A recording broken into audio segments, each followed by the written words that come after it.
Hello and thanks for joining us on Chicago Tonight. I'm Nick Blumberg. Brandis Friedman has the evening off. Here's what we're looking at. The Supreme Court kicks Illinois' assault weapons ban down the road. Plus, we unpack the High Court's decision on presidential immunity and what it could mean going forward. On Route 66, he put his life back together. And a new exhibition from a photojournalist with a deep connection to a famous roadway. And now to some of today's top stories. The U.S. Supreme Court won't take up a challenge to Illinois' assault weapons ban, at least not right now. That law was passed in the wake of the July 4th parade mass shooting in Highland Park 2 years ago. The Seventh Circuit Court of Appeals upheld the ban last year. Earlier today, the U.S. Supreme Court denied a request to hear the cases, but with Justices Samuel Alito and Clarence Thomas making clear they'd be willing to take up the issue. Thomas wrote that the Second Amendment cannot become a, quote, second-class right. We'll have more on this in a moment with our Spotlight Politics team. Chicago's Police Accountability Agency releases video of an officer fatally shooting a man earlier this year. Tracy Watson was killed by police in South Austin in May. Body cam footage shows him apparently trying to stab another man and ignoring commands to drop his weapon, at which point officers fired. Watson was killed and the other man was wounded. Watson's family has reportedly said he was acting in self-defense and that he and two cousins had been attacked before the shooting. We've got much more about this story, including the full video, on our website. And more street closures are ahead as preparation for this weekend's NASCAR street race continue. New shutdowns took effect this morning along Congress, with most major street closures expected to be in place by this Friday ahead of the Saturday and Sunday event. And if you're looking for some non-NASCAR holiday weekend activity, Millennium Park, the Lakefront Trail, and the major museums will be open. We've got a guide to help you get there on our website. Up next, presidential power in the wake of a major court decision. That's right after this. Chicago Tonight is made possible in part by the Alexandra and John Nichols family, the Jim and Kay Mabey family, the Polk Brothers Foundation, and the support of these donors.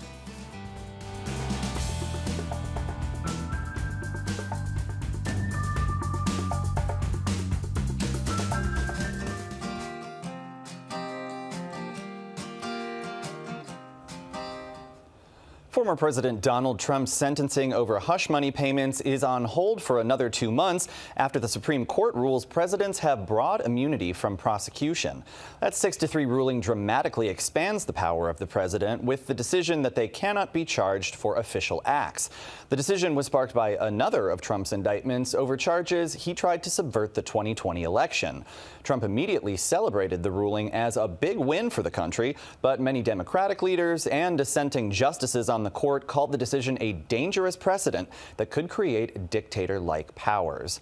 Joining us to discuss this are Carolyn Shapiro, professor of law and co-director of the Institute on the Supreme Court at Illinois Tech's Chicago-Kent College of Law. She also clerked for Justice Stephen Breyer. And joining us by Zoom is Ashley Keller, a senior partner at Keller Postman. He also clerked for Justice Anthony Kennedy. Thank you both very much for being with us. Carolyn Shapiro, I'd like to start with you, please. Former President Trump has been facing multiple legal challenges.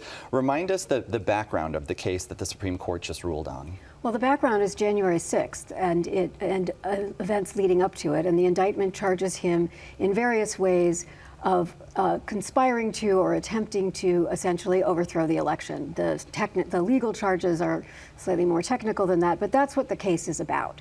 And that's what the Supreme Court today said, at least as to some of the actions that he took, he has absolute immunity. As to some of the actions that he took, he had, or that are alleged, he has presumptive immunity, which the prosecutor may be able to overcome. And that there may be some unofficial acts for which he has no immunity, but they did not say that any of the acts he's alleged to have, or that we all witnessed him do, were unofficial acts. Yeah, we've got a bit of the decision that says the president enjoys no immunity for his unofficial acts, and not everything the president does is official. The president is not above the law. It goes on to say Congress may not criminalize the president's conduct in carrying out the responsibilities of the executive branch under the Constitution. What was your reaction to that decision? Well, my reaction is this decision is extraordinarily broad. There may well be things for which the president should have immunity, and there are a variety of ways to get there. But this opinion says that not only does the president have absolute immunity for certain acts, it defines that range of acts extremely broadly, and it says that and so there's no possibility of allegations there. So, for example, his conversations with the Justice Department, the court says, are part of his core constitutional functions, and therefore he has absolute immunity. Two other things the court said that were really problematic. One is that the motive that the president has or is alleged to have is irrelevant when determining whether an act is official or unofficial. So the fact that he had a corrupt motive to try to overturn the election is irrelevant to the immunity determination. And finally, they said that the acts for which he is immune cannot be entered even as evidence in any trial against him. Ashley Keller, I'd like to bring you in, please. What's your reaction to the Supreme Court decision?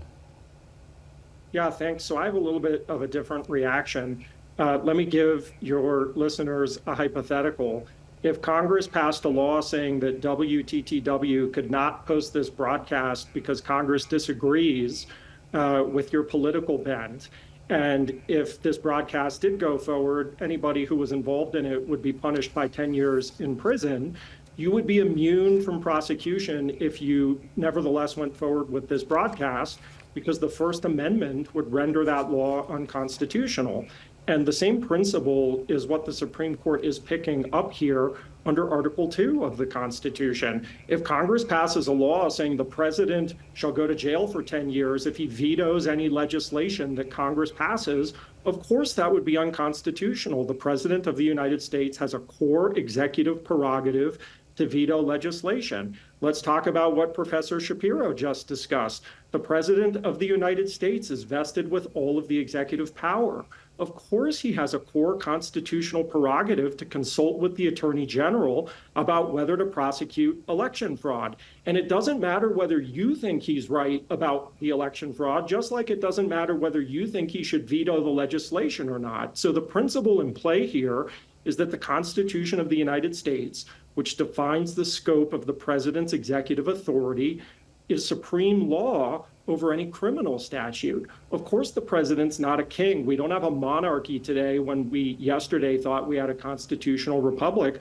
The Supreme Court draws that line quite clearly. But Professor Shapiro is obviously correct. It doesn't go through and delineate all of the things that are official conduct versus unofficial conduct. That's because the Supreme Court is a court of review, not first view. It sent it back to the Obama-appointed district court judge to make those determinations in the first instance, and that's entirely appropriate for the Supreme Court to do. So, Ashley, do you see this as an expansion of presidential power, or is this the court simply delineating, power or immunity that already existed? Yeah, I don't think it's an expansion of executive power at all. The determination about whether the president has immunity hinges on the president exercising his constitutional Article 2 prerogatives. So he's only going to get immunity when he's acting pursuant to the official powers that he's given by the people of the United States. It doesn't expand those powers one bit. And Carolyn Shapiro, talking about those sort of core constitutional powers, how broad a set of authority are we talking about here? Well, I'd agree that there are some. So I would agree with the hypothetical about vetoing laws, that Congress cannot criminalize the president vetoing certain laws. But I completely disagree that the president cannot be subject to criminal laws. The president is obligated to take care that the laws be faithfully executed. That is one of his obligations.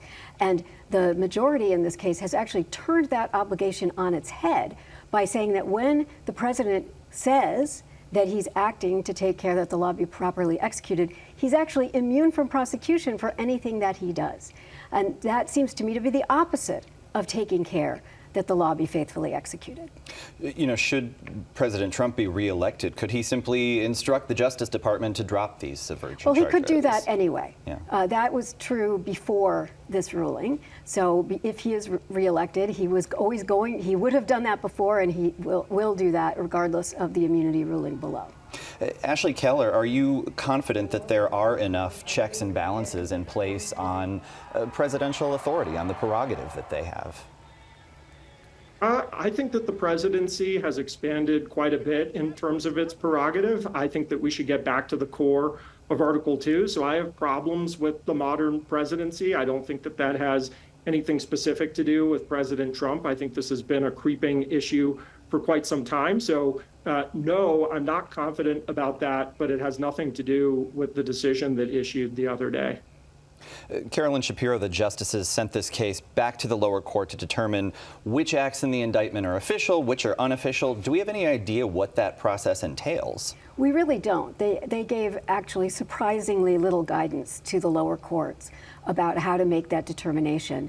And I will say, I am surprised that they could say that his conversations with members of the Justice Department were absolutely immune, and could not say that, for example, his speech on the ellipse on January 6th was an unofficial act. That was an act designed to keep him in power after January 20th, 2021.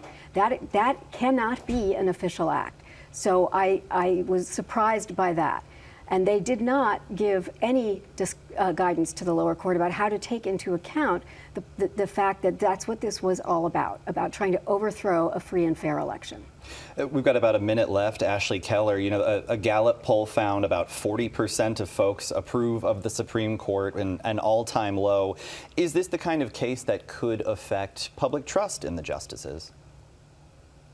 I don't know. I'm not a good pollster or a politician. I'm more of a law nerd, so I probably want to stick in my lane. But I do want to say the Supreme Court of the United States here got briefing from both sides that was very absolute. Trump said he can do whatever he wants. The Justice Department essentially said he can't do anything. He can be prosecuted even for official acts. And so the Supreme Court had to reject both of those positions. They had to do it on a truncated timetable. There was no way they could dodge this case. It's obviously a crucially important case, and so they had to hear it. And they chose a middle ground and then left for the lower court to decide in the first instance what to do with the broad principles they announced. I understand Professor Shapiro's frustration that they didn't give a detailed roadmap about how to do it, but it's not their fault that the parties didn't brief these issues, and so they're sending it back down, as they always do in the first instance, to the district court. And I know we will have much more to talk about as this case progresses, but that's where we'll have to leave it for right now. Ashley Keller, Carolyn Shapiro, thank you both very much. We appreciate it. Thank you for having me. Up next, mounting debt, rising taxes, and more in our Spotlight Politics segment. Stay with us.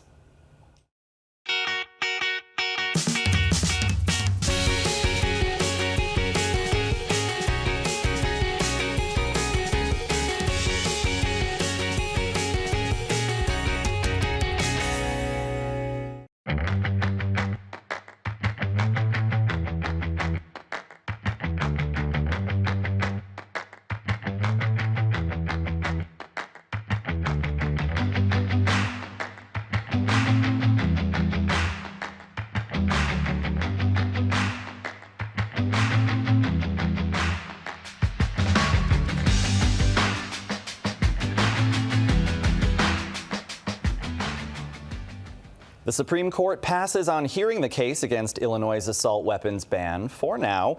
Meanwhile, Chicago's growing pension debt and Independence Day drivers beware. No, not NASCAR. A bump in the gas tax is here. All that and much more in our Spotlight Politics. I'm here with the team, Amanda Vinicky and Heather Sharon. Good to see you both. You too. So as we've been talking about tonight, Supreme Court passed on that assault weapons challenge, but Justice Thomas wants the court to take the case when it's fully baked. Amanda, what are the details there? Yeah, we also had evidently Justice Alito saying that he would have taken this up right now. This is a case that really harkens back to timely, unfortunate, tragic 2 years ago when there was a horrific massacre really at a 4th of July parade in Highland Park that led Illinois 6 months later to pass what's broadly known as an assault weapons ban. The terminology gun rights activists take umbrage with, saying that these are common guns, such as the AR-15, that are being banned by this law. And that's, in fact, part of the argument that you heard Justice Thomas say. wait, if there's a law that is going to make illegal and does in fact make illegal one of the most common guns in the United States, we need to deal with that. Really what it comes down to is the lower courts are still dealing with this. You've had a variety of mixed opinions, including one that did not rule on the constitutionality of the actual Second Amendment rights of this case. So really, we're still seeing what goes forward here, but it means for now that this gun control measure, which puts a ban on really hundreds of guns, as well as a cap on the number of magazines that can be purchased and used, that remains in place for now. And it seems like, because it's a fairly complex case, the timeline here is pretty murky in terms of, if it ever makes it up to the Supreme Court, where things go next. Yeah, we don't have any sort of timeline. Well, you don't know what the courts are going to do or when. You sure don't. Heather, Chicago's unfunded pension debt up nearly 5%, about $2 billion to $37.2 billion. How big a problem is this for mayor and city leaders? Seems like an obvious question, but I have to ask. Well, it is a very big problem because finances is a zero-sum game. If you have to spend next year close to $30 billion just to sort of service the debt, there's a lot less you can do in terms of programs like mental health care or additional violence interruption or any of the things that Mayor Brandon Johnson campaigned on. The only slightly good news in this report out this week, which is the city's annual financial report, was that the share of the pensions are a bit better funded this year than they were last year. Last year they were 24% funded. It's all the way up to a grand spanking total of 26% funded. Hot dog. And let's keep in mind that the city spent an extra $300 million this year to sort of make sure that the pensions didn't get even worse. And is there a sense of urgency to find some new revenue sources to help pay down that debt? There sure is. And the city is sort of entering what we like to refer to as budget season. It's not just a thing, it's a time of year. And they will start trying to figure out how to make ends meet, because really for decades the city's finances have been out of whack, not solely because of pensions, but it is a large part of the problem. And I know budget season is your favorite of all the seasons. Yes. I still like summer best. You and me both. Some new laws just went into effect yesterday, including an increase on the gas tax just in time for holiday travel. Amanda, what should folks be expecting to pay, and where are those tax dollars going to go? Holiday travel, and I believe it's supposed to hit yet another record post-COVID. Everybody wants to hit the road, go somewhere, and now if you fill up your tank, at least in Illinois, and this is always a point of contention, particularly with legislators who represent communities that are on the border, say, of Wisconsin or Iowa, that people aren't going to get their gas in Illinois. Instead, they'll travel to one of those states because it's going to cost an extra 2 cents a gallon. That's just the law. That's how it goes. It pays actually for the roads. And so when you're looking at, potholes and repairs on the highways, that's what the extra money at the pump goes toward. But it's going to be coming, I guess, right at the great time to hurt taxpayers in their wallets, or motorists anyway, but it'll be to the benefit of the state budget. All right. Well, this is a very money-heavy segment tonight, but Chicago's tipped workers also seeing their wages rise. It's part of a slow ramp up to parity with minimum wage in 4 years.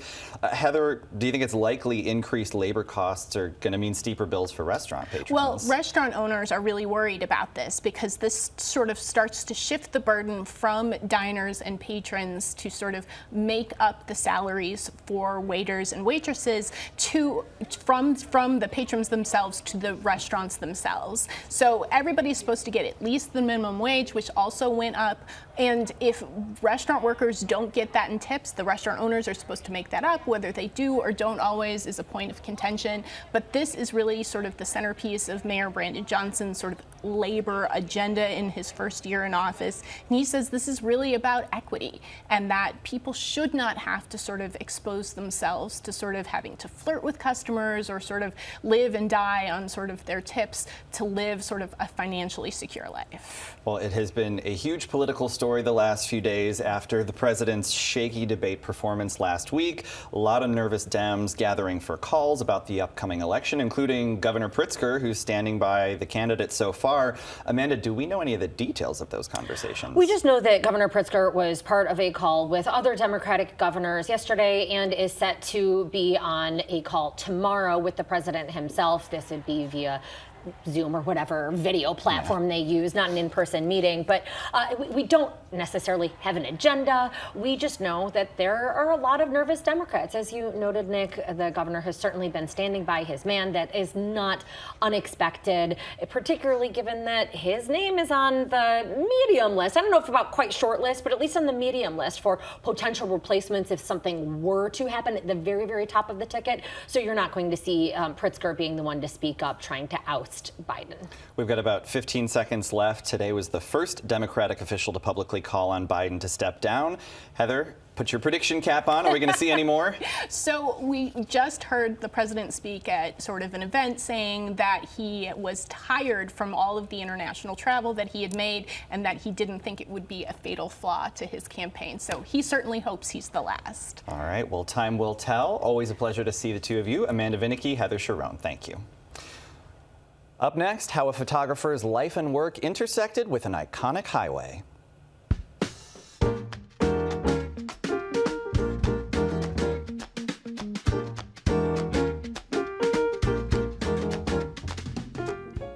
For Edward Keating, a one-off assignment to photograph Route 66 turned into a years-long labor of love. An award-winning photojournalist, Keating also had a deep personal connection to the famous roadway. Now his work highlighting a more complicated side of the highway, memorialized in that famous tune, is being shown at Uptown's Chicago Center for Photojournalism.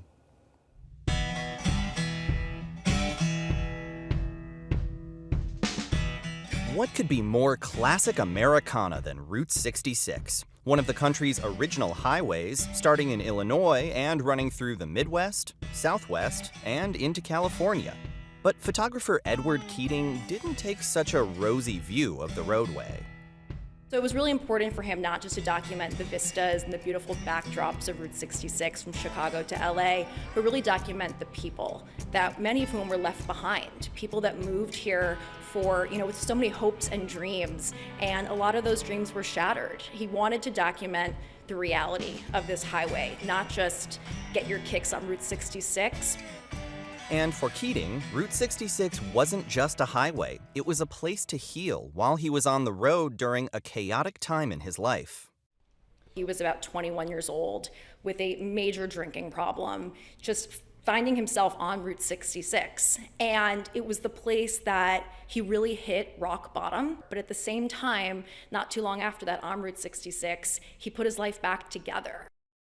He got sober and made a career as a photographer. Keating spent years on the staff of the New York Times. He worked for weeks at Ground Zero as part of its Pulitzer Prize-winning photography team. It was nice to have that acknowledgement, but that's never why he did it. He covered the Kosovo War. He was always running after tough things in life because he just felt like someone had to document it, and he felt like it had to be him. One of those things Keating felt called to document was the reality of Route 66. From 2000 to 2011, Keating made multiple trips, traveled thousands of miles, and took tens of thousands of photographs. He actually didn't even develop a lot of the work. He always said that the best part about photography for him was just actually taking the picture, not even actually seeing the image in the end. In 2018, Keating published the book Main Street, The Lost Dream of Route 66. He died in 2021 at age 65 of cancer he believed was from exposure to toxic dust at the ruins of the World Trade Center. Before that, he stressed how important it was for him to show this work, especially along Route 66, because this work, he said when he published it in the book, he didn't own it anymore. The Chicago stop is one of several exhibitions along Route 66 organized by Keating's daughter Caitlin, a documentary filmmaker, and his wife Carrie, also a photographer. Caitlin says bringing her father's work to galleries along the historic highway offers a chance to show the realities of lost jobs, limited opportunities, struggling small towns, and the sense of hope and humanity that pervades even the most challenging pictures. some of these images are really hard to look at. And I just hope that people really still take the time to look and don't turn away. Because if we do, we're going to forget about the past. So how does it feel to be here and see all this work up on the walls? Yeah, I mean, it makes me feel so emotional. I got full chills when I walked in because, you know, this is exactly what he wanted. It just means so much to my entire family. And the only sad part is that he's not here, but we know that he would be so, so happy with how it turned out. Main Street, the lost dream of Route 66, runs at the Chicago Center for Photojournalism through July 29th, and we've got the details on our website. And that's our show for this Tuesday night. Don't forget to stay connected with us by signing up for our daily briefing newsletter and join us tomorrow night at 5:30 and 10. Concerns over age in the race for president, but how much does that matter in running the country? And why some homeowners in the south suburbs are seeing the largest property tax increase in 30 years. Now, for all of us here at Chicago Tonight, I'm Nick Blumberg. Thank you for watching. Stay healthy and safe, and have a good night.